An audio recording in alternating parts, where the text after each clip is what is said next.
You're wasting your time. Hello, welcome back everyone to another video. My name is Noble Oath. I've talked about a multitude of anime, and I am always skeptical and on the fence of being either disappointed or impressed with an anime. In particular, this anime that I am going to be discussing about today is one that has been announced for a while that it's going to be releasing. My hopes for this anime are very slim and very low, and partially because it's become a part of a game series that once got popular back in 2020, where the height of the quarantine first started and everyone was just indoors, and this game really shot off for becoming one of the most popular MMORPGs of all time for any sort of anime RPG. And when I refer to it as an anime RPG, I want to say that,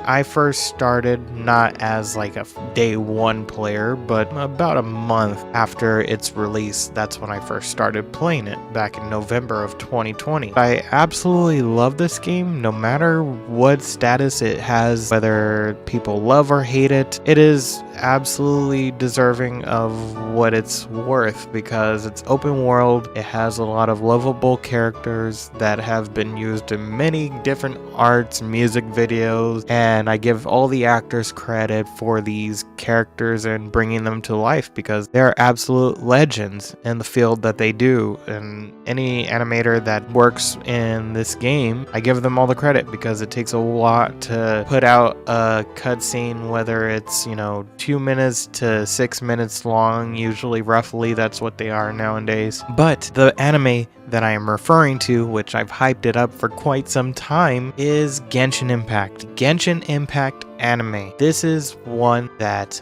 I am giving my hopes up on. The last time we ever got notification of this anime's whereabouts was about a year ago. And I could actually just put up the date right here so you guys can actually see how long it's been since this first initial trailer. And realistically, how is this anime gonna work? Because you have so much story that is going on, and there are so many characters, so many side story characters that people want every single character to be involved in this anime. For the meantime, since that trailer was released, there have been a lot of characters that have been released, and partially I think they are waiting mainly because of the fact that they have yet to release all the characters a part of the game. And even so, what's going to be in this anime partially, because you have so much story to tell about the Abyss, about Mondstadt, about Liyue, about all these different regions of Genshin Impact. It's going to be a lot of story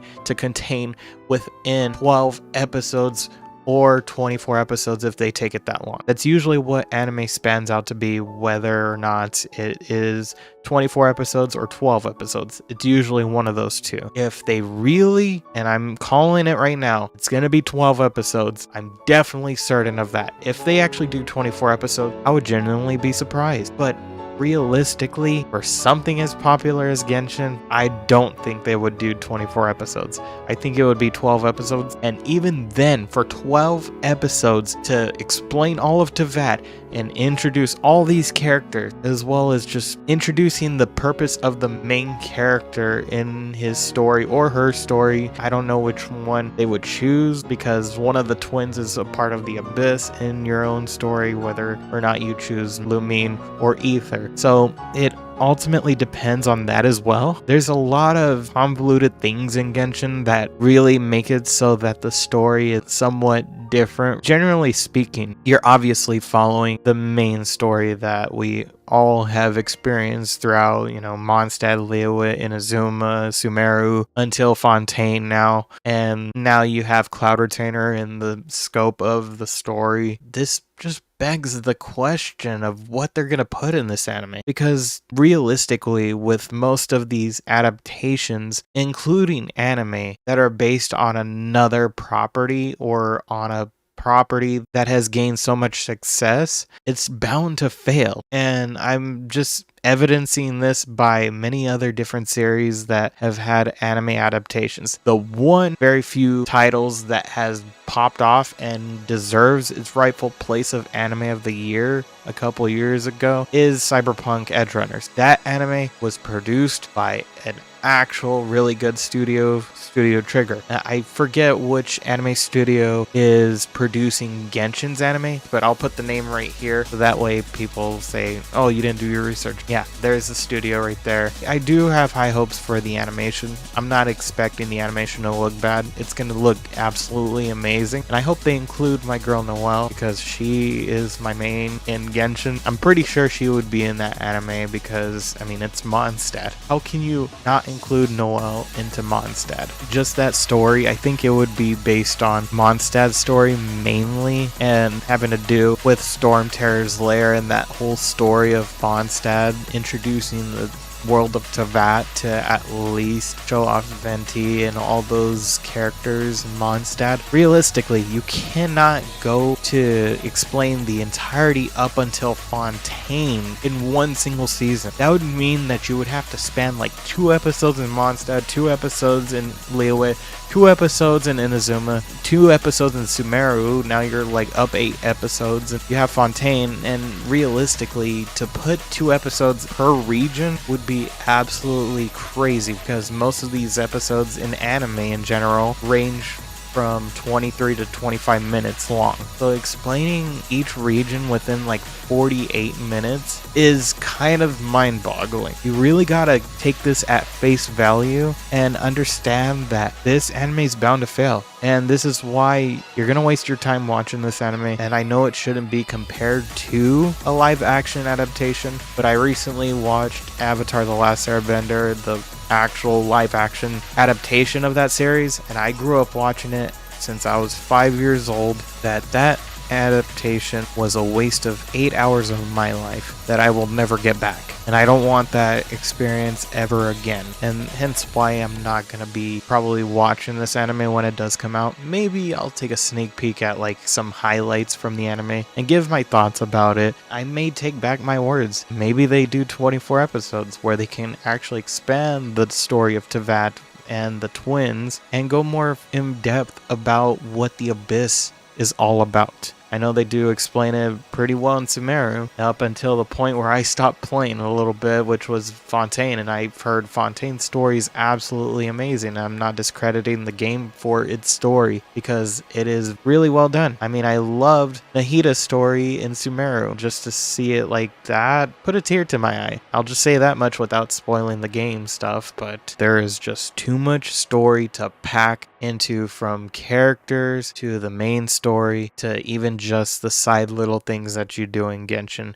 even though there's not that many events. And another thing that also gets me scared about this anime adaptation of this game series is the fact that it won't have the original voice actors from the game series into the anime. And I know you're saying to yourself, they're definitely going to try to include them because their voices would not be the same if it weren't for those voice actors. Well, a voice really does make a difference to a game and really does make a difference to the series. I go back to Avatar, but the characters that were developed and done right the first time, that cannot be replicated. No matter how much you try your best to perfect animation, to perfect directing, it just won't be the same. It won't be the same, and that's just one of the other things that worries me, because I am myself an upcoming voice actor and can say that there's a lot of dedication and work that goes into that can't be bought anywhere else. I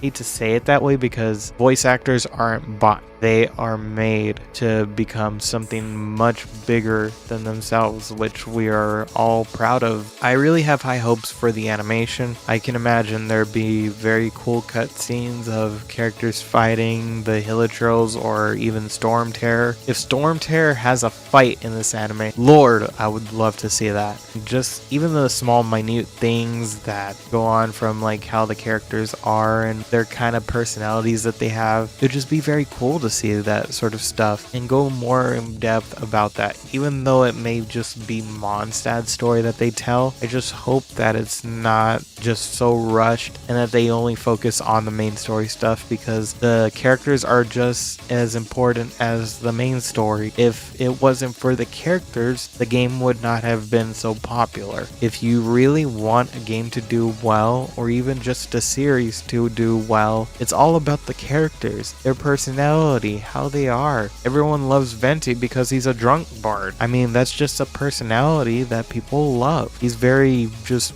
relaxed and does not give a shit about what anyone else thinks, but also provides some sense of wisdom to those who are traveling. A game provides memories, and I hope that this anime can do the same as that game property. I'm pretty sure that they are trying their best, and no matter what, I hope that this anime does good. I mean, people can disagree with me, and that's okay, because people are entitled to their own opinions. I'm not going to stop anyone from having their own opinions, but that doesn't mean I should not have my own. For any other person, they are going to be wasting their time with this anime. Let me know your guys' thoughts and opinions. What do you guys think of this up and coming anime whenever it's going to be released? It's been a year since its trailer, but hopefully the future looks brighter this year and we actually get something new from this anime. I have been Nobeloth. Feel free to like, subscribe, comment down below your guys' thoughts and opinions. And with that being said, I will see you guys in the next one. Take care and peace.